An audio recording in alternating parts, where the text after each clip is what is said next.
In the Dust Bowl of America during the Great Depression, while millions suffered, two young Texans embarked on a 2-year crime spree that captivated and terrified the nation. They were young, they were in love, and they were deadly. They were Bonnie and Clyde, and their names became a byword for daring, doomed anti-heroes. Hey, I'm Michael from Hoodie History, and today we're riding shotgun with Bonnie and Clyde, the infamous outlaw couple whose bloody rampage across the American Southwest became a dark legend. Clyde Chestnut Barrow was born in 1909 and was already a seasoned criminal by the time he met Bonnie Elizabeth Parker in 1930. Bonnie was born in 1910. She was a bright, petite waitress with dreams of Hollywood stardom, but she was bored and looking for excitement. When Clyde went to prison shortly after they met, Bonnie smuggled him a gun, aiding his escape and sealing her fate alongside his. From 1932 to 1934, the Barrow Gang, with Bonnie and Clyde at its core,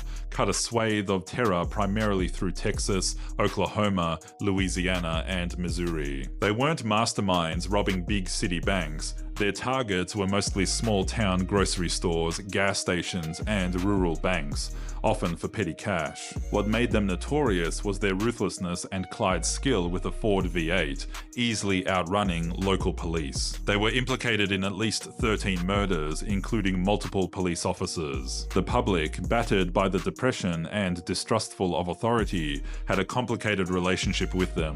Some saw them as romantic rebels, modern-day Robin Hoods, though they rarely shared their loot. Newspapers sensationalized their exploits, often publishing Bonnie's poetry, which added to their mystique. In one of their escapades, Bonnie was badly injured in a car crash in 1933, suffering severe burns to her leg that left her with a permanent limp, meaning Clyde often had to carry her. Despite their image as a tight-knit duo, the Barrow Gang's lineup was constantly shifting and plagued by infighting, but the law eventually closed in on them. Led by determined Texas Ranger Frank Hamer, a posse tracked Bonnie and Clyde to a rural Louisiana road. On May 23, 1934, the officers ambushed their car. There was no surrender, no standoff. The outlaws were killed in a hail of over 130 bullets. Bonnie was 23, Clyde was 25. The iconic images of their bullet-riddled car and bodies shocked the nation, bringing a brutal end to their folk hero status for many.